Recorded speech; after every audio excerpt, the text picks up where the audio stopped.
هذا الفيديو أنا مسويه مخصوص على مود أشوف الناس اللي عايشة برا أمريكا إنه السيارات بداخل أمريكا بالفعل ما إلها أي قيمة. خليني أعطيكم أشوفكم هذا المثال، قولوا لي رأيكم بالتعليقات.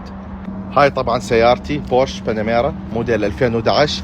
هاي مو الباناميرا العادية، باناميرا 4S، تجي 8 سلندر، دفع رباعي، مفولة بالمواصفات.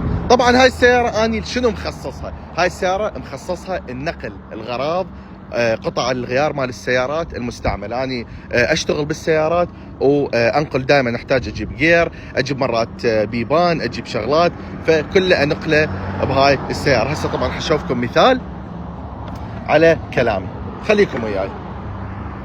شوفوا لي بس داخلية السيارة أول مرة، سيارة بالفعل رهيبة، بس هي هاي مشكلة السيارات بأمريكا إنه ما إلهن أي قيمة. هسه احنا مساحة التفسيخ منتظرينهم يطلعون لنا الجير. وصل الجير هسه راح نروح نحط الجير بالبورش، خليكم وياي. طبعا الفيديو اليوم برعاية باز يطير. هسه عملية انزال الجير بالصندوق، بس والله انا عبالي الجير اصغر من هيجي طلع. Turn to the left and in.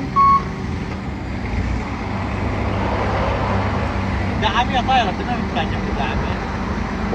والله فنان هيك بالشعر.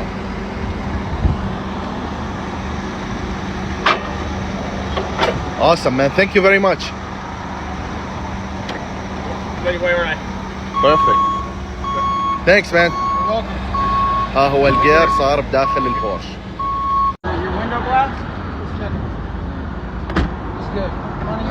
طبعا انا سويت هذا الفيديو بس حتى اوصل رساله انه هي السياره مجرد اداه خدمه، صنعوها لخدمتك، تريد تنقل بها غراض، تريد تمشيها هوايه، اكو هوايه ناس تشتري السياره وما تستمتع بيها وما تقبل تمشيها هوايه، واكو ناس اصلا ما يقبلون يطلعون بسيارتهم. فانا سويت هذا الفيديو بس حتى اوصل رساله انه ترى السياره اداه خدمه مو اداه تفييك مثل ما نقول. تحياتي لكم، اخوكم عبد الله حجازي.